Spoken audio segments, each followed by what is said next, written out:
pemindahannya, subtema 3 pengaruh kalor terhadap kehidupan, pembelajaran 1. Sebelum kita mulai belajar, ada baiknya kita berdoa menurut agama dan kepercayaan kita masing-masing. Berdoa dimulai.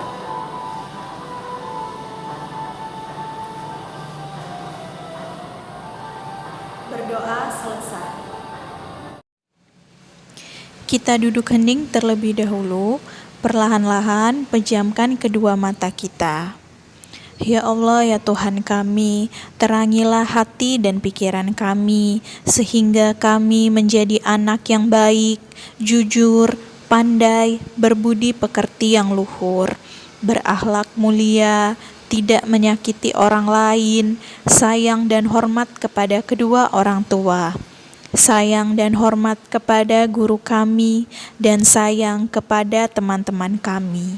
Terima kasih ya Allah, terimalah doa kami. Perlahan-lahan bukalah kedua mata kita, duduk hening selesai.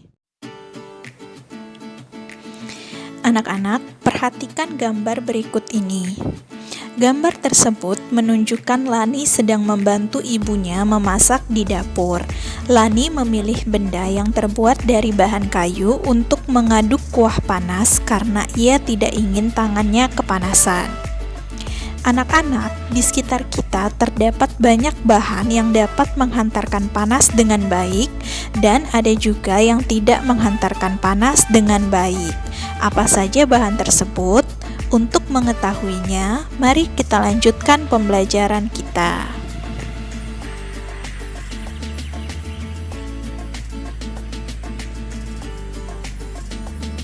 Bahan konduktor dan isolator. Konduktor adalah bahan yang dapat menghantarkan panas dengan baik. Sedangkan isolator adalah bahan yang sulit bahkan tidak dapat menghantarkan panas. Contoh bahan konduktor antara lain besi, aluminium, dan tembaga. Panci, wajan penggorengan, dan beberapa peralatan masak di dapur terbuat dari logam yang merupakan konduktor.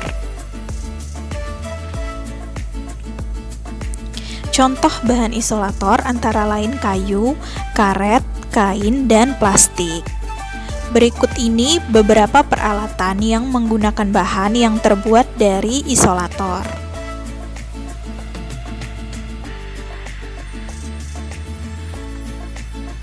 Penggunaan bahan konduktor dan isolator dapat diterapkan secara bersamaan pada sebuah alat. Contohnya, panci yang biasa digunakan untuk memanaskan air ini terdiri atas bahan yang berbeda. Ada bahan yang berfungsi sebagai konduktor, ada yang berfungsi sebagai isolator. Penggunaan isolator berguna untuk mencegah panas dari sumber panas dialirkan ke pengguna panci.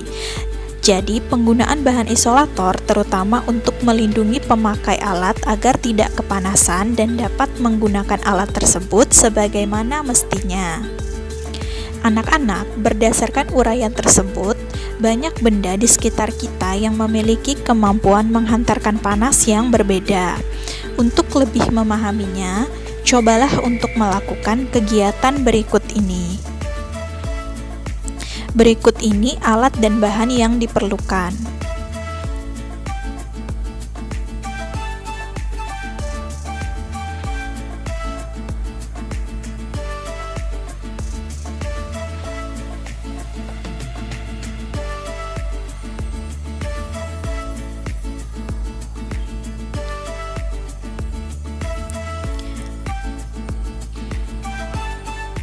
Langkah pertama, bakarlah besi di atas lilin yang telah dinyalakan dengan korek api. Peganglah ujung besi dengan tanganmu. Bila kamu telah merasakan panas, segera pindahkan besi dari nyala api. 2. Peganglah batang besi dengan menggunakan sumpit bambu. 3. Letakkan kembali ujung besi di atas nyala lilin. Apakah yang kamu rasakan? 4. Ambil dan letakkan batang tembaga di atas nyala lilin. Bila terasa panas, pindahkan dari nyala api.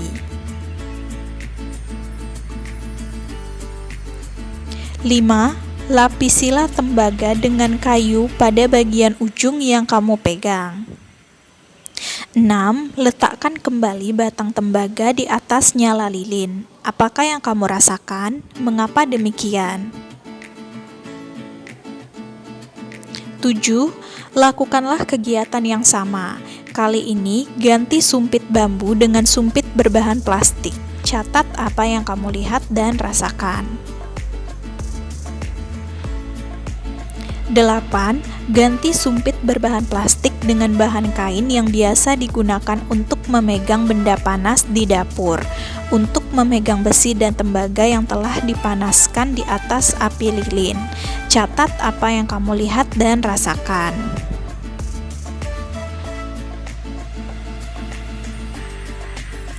Anak-anak, setelah melakukan kegiatan tersebut, mari kita jawab beberapa pertanyaan berikut ini. Nomor 1, apakah yang terjadi pada saat kamu memegang batang besi dan tembaga dengan menggunakan sumpit yang terbuat dari bambu? Tangan tidak merasakan panas dari lilin yang merambat melalui besi dan tembaga. Mengapa demikian? Karena sumpit bambu merupakan isolator sehingga menghambat hantaran panas. 2. Apakah yang terjadi pada saat kamu memegang batang besi dan tembaga dengan menggunakan sumpit dari bahan plastik? Tangan tidak merasakan panas dari lilin yang merambat melalui besi dan tembaga. Mengapa demikian? Karena sumpit plastik merupakan isolator sehingga menghambat hantaran panas. 3. Apakah yang terjadi pada saat kamu memegang batang besi dan tembaga dengan menggunakan bahan kain? Tangan tidak merasakan panas dari lilin yang merambat melalui besi dan tembaga. Mengapa demikian? Karena kain merupakan isolator sehingga menghambat hantaran panas. 4. Pada percobaan di atas, bahan manakah yang berfungsi sebagai konduktor? Bahan yang berfungsi sebagai konduktor adalah besi dan tembaga.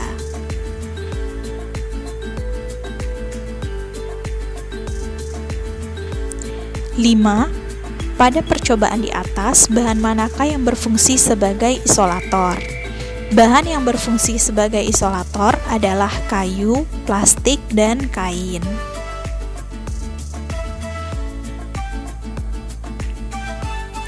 6. Sebutkanlah paling sedikit 3 bahan lain yang berfungsi sebagai isolator. Contoh lain bahan yang berfungsi sebagai isolator antara lain karet, kertas, asbes, dan kaca.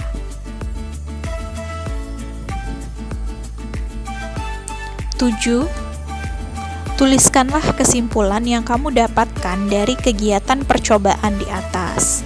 Kesimpulan dari percobaan di atas adalah kemampuan benda dalam menghantarkan panas berbeda-beda. Ada benda yang mudah menghantarkan panas dan ada benda yang menghambat hantaran panas. Baiklah anak-anak, sampai di sini pembelajaran kita hari ini. Selalu ingat pesan ibu untuk rajin-rajinlah mencuci tangan dengan sabun di air mengalir. Jangan lupa untuk selalu gunakan masker jika harus berkegiatan di luar rumah dan sebisa mungkin hindari kerumunan atau keramaian. Semoga pandemi ini segera berakhir.